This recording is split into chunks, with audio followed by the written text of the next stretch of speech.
another video session from Bioremedial online classes. I am Santosh. I welcome you to the new concept on genetics. Students, today we will understand another concept on genetics, pleiotropy. We have already studied about Mendel's law, Mendel's principles, and some of the deviation of Mendel's principles. And this is the concept, one of the deviation of Mendel's principle, pleiotropy. So what does pleiotropy means? Pleiotropy means there are many characters are controlled by one gene, a single pair of gene.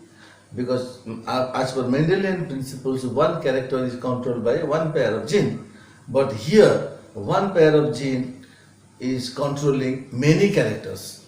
So this phenomenon is pleiotropy or pleiotropism.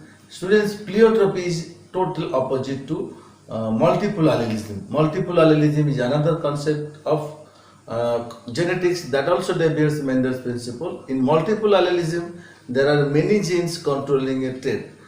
For example, the human blood group, there are 3 alleles controlling a trait. The human blood group is controlled by 3 alleles. That is example of multiple allelism. But here we will understand one gene when controls many characters, or many characters are controlled by a single gene. So we can define pleiotropy as which the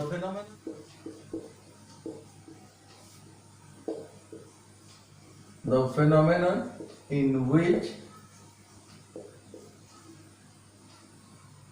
one gene controls many characters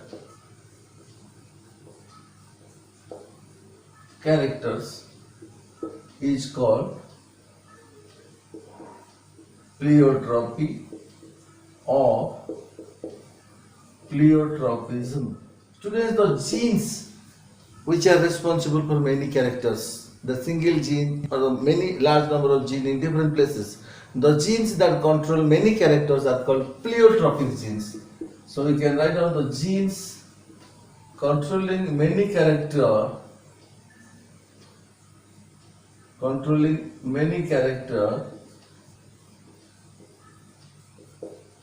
are called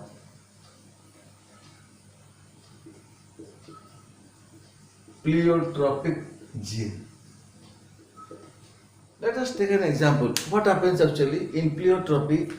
One gene that is responsible for many traits or many characters, actually it interferes the function of other genes. That is why the characters are many characters are controlled. Suppose one gene controls one character, it produces a protein to control one character, and that protein again interferes in the metabolism of some other protein that again changes the phenotype of other characters. In this way, one gene is responsible for many characters. So there is a very good example of pleiotropy is phenylketonuria. Students, what happens in phenylketonuria? Phenylketonuria is an example of pleiotropism or pleiotropy. Phenylketonuria. Student, this is a PKU. You can shortly write down phenylketonuria as PKU. Students, this is a autosomal recessive disorder. Autosomal recessive disorder.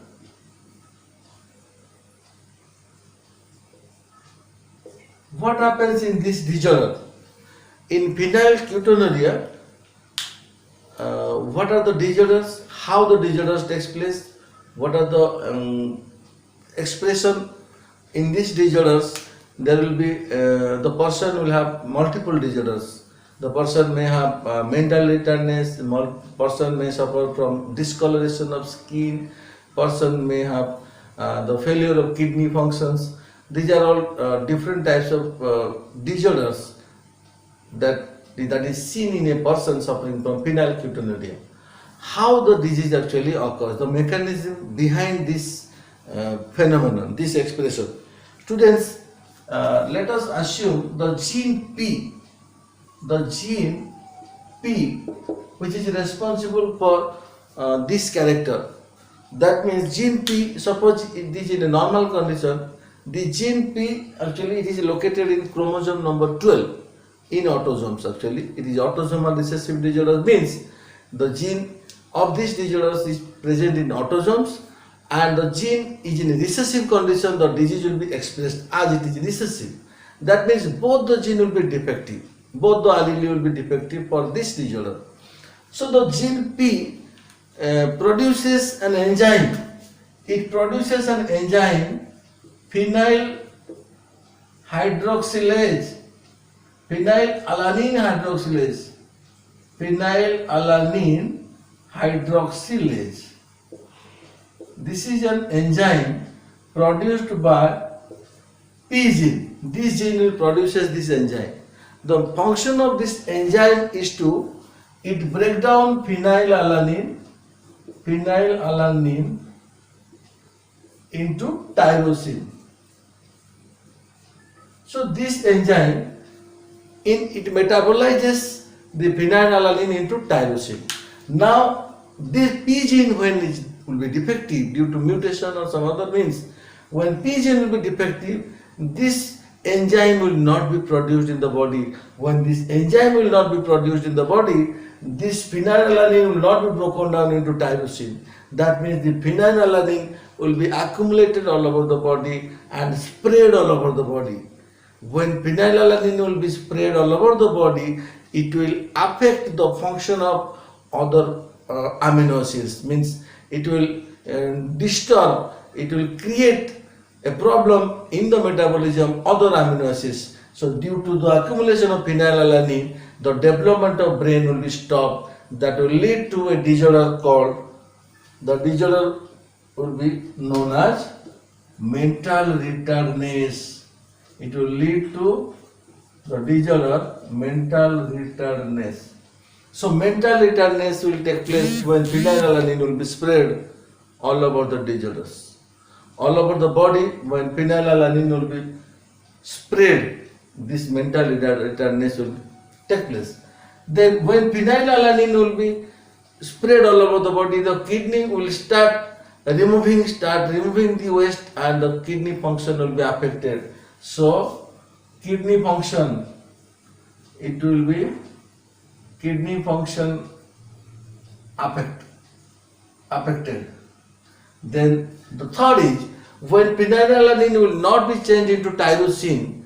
Tyrosine is responsible for the production of melanin pigment for the skin that gives the color of the skin. When tyrosine is not formed by the metabolism of phenylalanine, then melanin production will be stopped, and due to the lack of melanin production, the skin will be discolored, the skin and hair will be discolored. So the another disorder will take place, that is discoloration of skin. Discoloration of skin.